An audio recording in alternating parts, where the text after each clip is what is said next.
HC Nation? Hey, we got another what's happening this week for this Minisode Monday.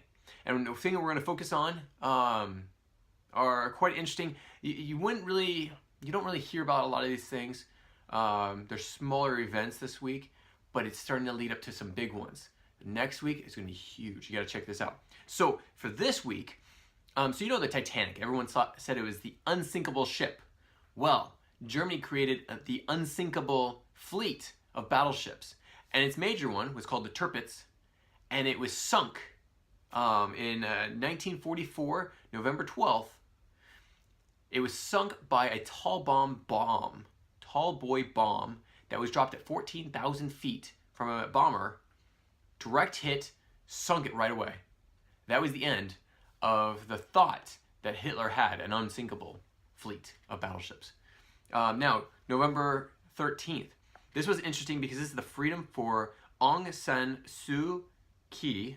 I probably butchered that name, but she's the Burmese pro-democracy leader who showed that you could actually overcome a lot of the struggles by and create peace through a peaceful resistance.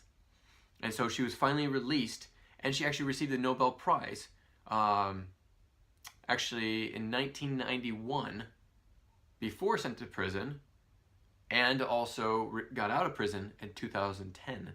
So actually that was fairly recent when she was released. But that was quite a big thing when it came to the peaceful resistance in the world. Showing she became a landmark leader in trying to do these these peaceful resistances. Okay, November 14th, Coventry was blitzed. So this is actually the Luftwaffe. Okay, so the Germans bombed a city in 1940, which they released 449 bombers. That's a lot of bombers. They carried 503 tons of bombs, 881 incendiary devices, and turned the city basically into one big blazing fire. Inferno. 551 people died, injured 865.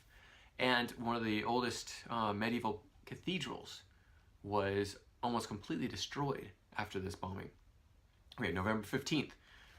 Sherman burns Atlanta. So this is Civil War, and one of the biggest points in the Confederacy, one of the big strongholds, was Atlanta, Georgia. And so Sherman came in, basically burned it to ruins, and kept going. And so because he was able to do that, it sent a signal to the Confederates, and which eventually, not because of this, but eventually ended the war. So, another very interesting little tidbit for November 15th. November 16th. So, American Revolution, one of the big things that the British knew they had to do is they had to put a blockade in every single bay on the eastern coast, and also in the Gulf of Mexico. So, this was 1813, November 16th, when the British finalized their final blockade, and they blocked Long Island Sound. So Long Island leads into New York.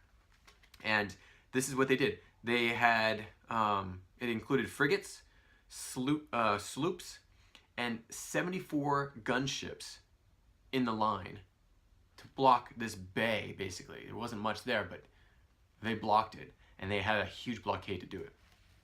So November 15th, this is actually the first woman leader of an Islamic country was elected, democratic election in Pakistan. Her name was Benazir Bhutto. I'm hoping I pronounced that right. And she actually did a lot of other things. You might want to look her up. She's got an interesting story. So, got 2 more days. November 18th was St. Peter's Cathedral in Rome was consecrated. This was back in 1626. And this is actually the oldest one, date of this time. Sorry, date of this, year of this date event that I could find. And it was quite interesting because that's where a lot of things happened, especially for the Catholic Church, Rome, and also Christianity. So you might want to check that out. November 19th, this is one that I really, really appreciate. November 19th should be remembered always. 2 reasons. 1, the Mayflower hit land. So Cape Cod, Mayflower hit. My great whatever grandparents, this is 1620, actually came over the Mayflower. So this is a great thing for my family, but also it was a landmark thing when it came to everything that happened in the United States. So when the Mayflower hit, that was one of the big pillars of exploration into the United States, or sorry, into the Americas. But also that same day, another one of my heroes, Abraham Lincoln, gave his memorable speech, the Gettysburg Address. And this is where 77 years ago, our forefathers brought forth on this continent a new nation, conceived in liberty and dedicated to the proposition that all men are created equal. So, the day the Mayflower actually made landfall, the day that or at least the year, I mean, he talks about when the country was made and given liberty, and then Abraham Lincoln gave the memorable address of the Gettysburg Address. Those were 3 amazing events. Boom, boom, boom. November 19th is a great day. Thank you so much. We'll talk to you soon. Take care. If you have any comments or questions, add them to the comments below. Otherwise, we'll see you tomorrow actually. Take care. Bye.